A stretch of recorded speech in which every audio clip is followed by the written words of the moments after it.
Excelente, compañero. Bueno, buenas noches entonces para todos los participantes de este ciclo de neumología. Mi nombre es Sergio Núñez, soy el actual presidente de la Sociedad Científica de Estudiantes de Medicina de la Universidad Internacional de las Américas. Estamos en presencia de la doctora Mariela Soria. Ella es médico cirujano egresado de la Universidad de Integración de las Américas. Cuenta con una especialidad en pediatría. Es pediatra del consultorio del Hospital Central de IPS y médico de guardia del Hospital General de Barrio Obrero. Ella estará acompañándonos en la conferencia de hoy. Entonces, doctora, te agradezco por esta colaboración y espero que sea la verdad a todos.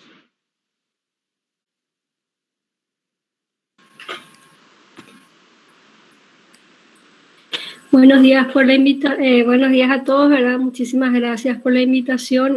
Realmente es un placer volver a participar de la Sociedad Científica de la UNIDA, ¿verdad? Espero que aprovechen, ¿verdad?, esta pequeña charla que vamos a dar hoy.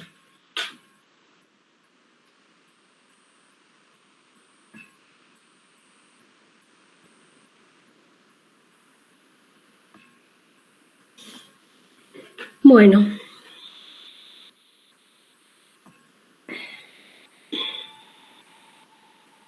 Nuestro tema de hoy es el síndrome inflamatorio multisistémico asociado a COVID en pediatría. Bueno, como dijo el doctor Sergio Núñez, yo soy la doctora Soria, es alumna de la universidad y actualmente pediatra del Hospital Central del IPS y del Hospital General de Barrio Obrero. Bueno, el síndrome inflamatorio multisistémico es un cuadro agudo, generalmente es grave, puede ser moderado a grave, ¿verdad?, donde se da una inflamación multisistémica, ¿verdad?, con aumento de reactante de fase aguda y daño múltiple de órganos. Esta inflamación generalmente suele ocurrir a las 2 o 4 semanas posterior a un cuadro de COVID, ya sea sintomático o asintomático. Incluso, ¿verdad?, en ocasiones, ¿verdad?, se puede dar concomitantemente con una inflamación aguda. Bueno, es una enfermedad de notificación obligatoria. ¿Qué significa eso? Que en todo hospital hay un departamento de epidemiología, ¿verdad?, donde hay una ficha de notificación de ciertas enfermedades. Y el SIN es una de estas enfermedades que se debe de notificar, ¿verdad?, levantando ficha e informando al departamento de epidemiología. Bueno, ¿cómo vamos a sospechar que un niño tenga una inflamación multisistémica asociada a COVID? Primero, todo niño adolescente de 0 a 19 años que esté cursando con una fiebre, ¿verdad?, de por lo menos 3 o más días, asociado a 2 o más de las siguientes manifestaciones, que pueden ser mucocutáneas, cardiovasculares, hematológicas o gastrointestinales, ¿verdad? Dentro de estas manifestaciones mucocutáneas tenemos el rash, la conjuntivitis, que tiene que ser bilateral y no purulenta, ¿verdad? O si algún otro signo de inflamación mucocutánea, ya sea oral, en manos o en pies. También se ven mucho las manifestaciones cardiovasculares, como hipotensión, shock, signo de difusión miocárdica, pericarditis, valvulitis o anomalías coronarias, ¿verdad?, que ya sean clínicas o con hallazgos ecocardiográficos. También tenemos una elevación de las enzimas cardíacas como la troponina y el proBNP. En cuanto a las manifestaciones hematológicas, se dan generalmente con aumento del TP, TTPA y dímero D. También podemos encontrar las manifestaciones gastrointestinales como diarrea, vómito o dolor abdominal. Entonces, para tener un caso sospechoso de un SIM, es niño o adolescente de 0 a 19 años con fiebre graduada de 3 o más días asociado a 2 o más de las siguientes manifestaciones que vimos, ya sean mucocutáneas, cardiovasculares, hematológicas o gastrointestinales. También se presentan con otras manifestaciones clínicas, ¿verdad?, ya sea inespecífica como una fiebre persistente, también neurológicas como cefalea, irritabilidad, o cardiovasculares, taquicardia, hipotensión, shock, síncope, insuficiencia cardíaca o miocarditis. antecedentes, ¿verdad? O manifestaciones respiratorias actuales, como tos, neumonía, dificultad respiratoria e insuficiencia respiratoria. Tenemos también dolor abdominal, vómito, diarrea, manifestaciones mucocutáneas, como ya dijimos, puede cursar con la insuficiencia renal aguda, podemos encontrar el derrame pericárdico, pleural o ascitis. Bueno, ¿cómo más clasificamos a esta enfermedad, verdad? El CDC la clasifica en 3 tipos, de acuerdo a los hallazgos clínicos que predominan, ¿verdad? En tipo 1, tipo 2 o tipo 3. El tipo 1 es el que afecta a mayor número de órganos y sistemas, sobre todo el sistema cardiovascular y gastrointestinal. Se presenta este tipo generalmente con dolor abdominal, shock, miocarditis, linfopenia, elevación de los reactantes de fase aguda, especialmente la PCR, y como tiene mayor afectación cardiovascular este tipo, van a prevalecer las dilataciones y las aneurismas coronarias. En el tipo 2, este tipo generalmente se da con trastornos respiratorios agudos, ¿verdad? Con tos, dificultad respiratoria, neumonía, un síndrome de distrés respiratorio y es el que presenta mayor mortalidad. En el tipo 3 se presenta sobre todo con un rash cutáneo, lesiones mucocutáneas, es especialmente el que se parece más a la enfermedad de Kawasaki y tiene menor afectación de órganos y sistemas. Bueno, una vez que sospechemos, ¿verdad?, de un SIM, debemos pedir unos laboratorios, ¿verdad?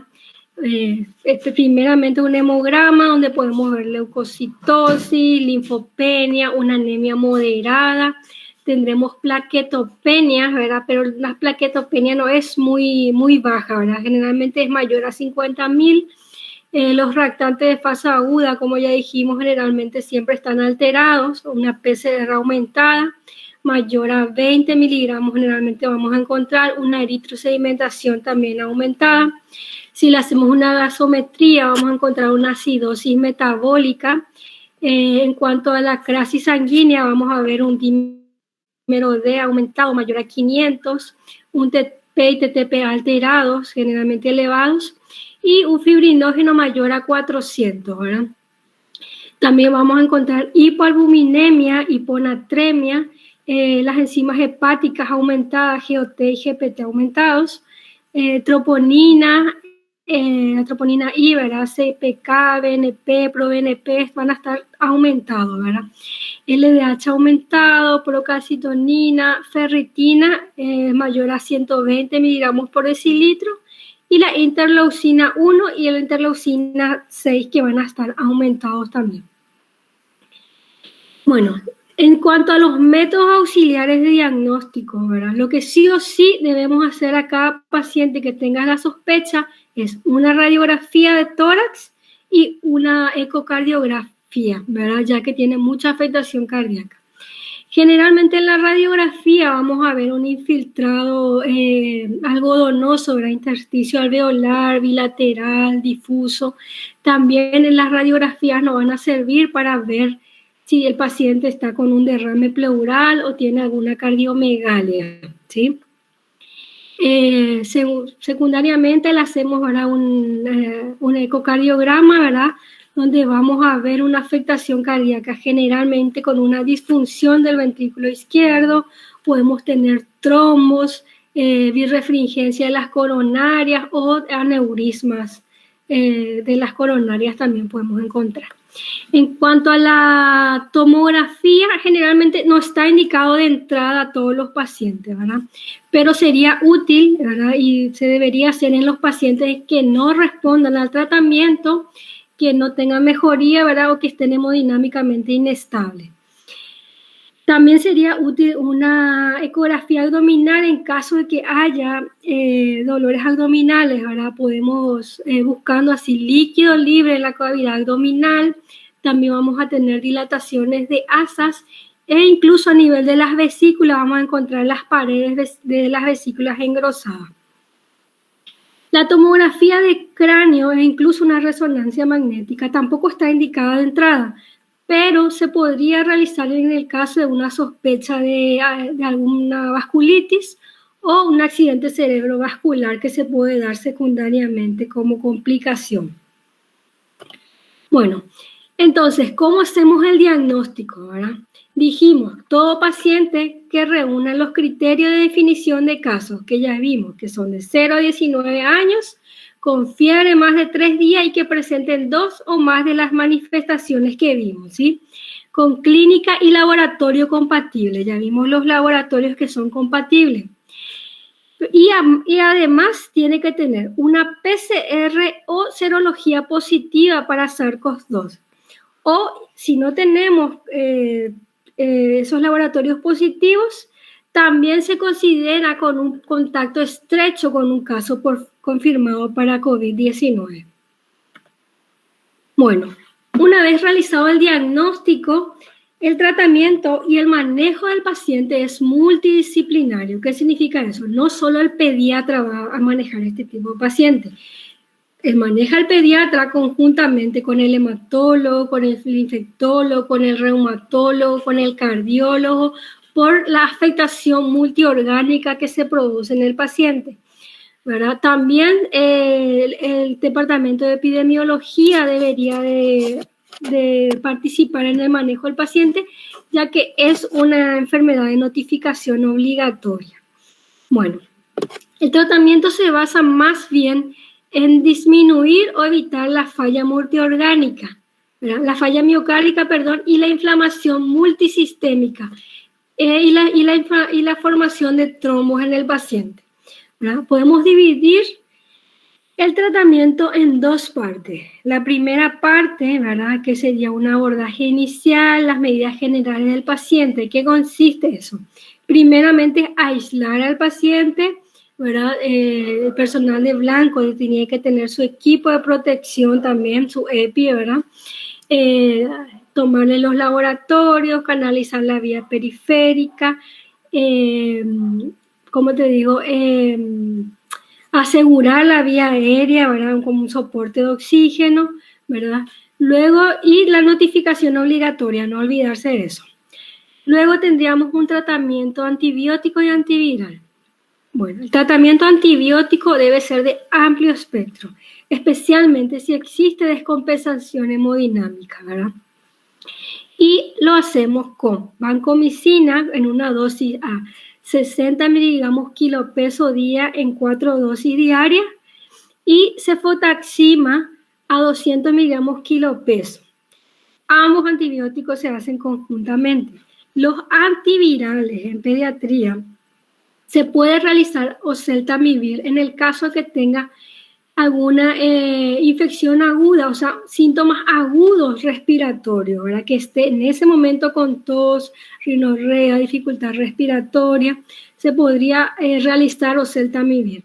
O incluso remdesivir en el caso de que sea un paciente mayor de 12 años y mayor a 40 kilos.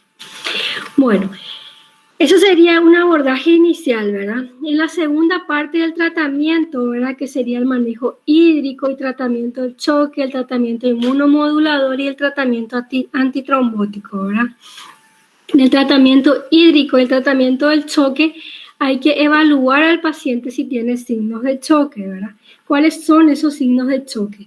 Que tenga taquicardia, relleno capilar lento o muy rápido, miembros fríos, que tenga palidez o una piel reticulada, que tenga hipotensión, todos esos son signos de choque, donde primeramente lo que hay que hacer es hacer una expansión con suero fisiológico a 20 cc kilopeso, ¿sí?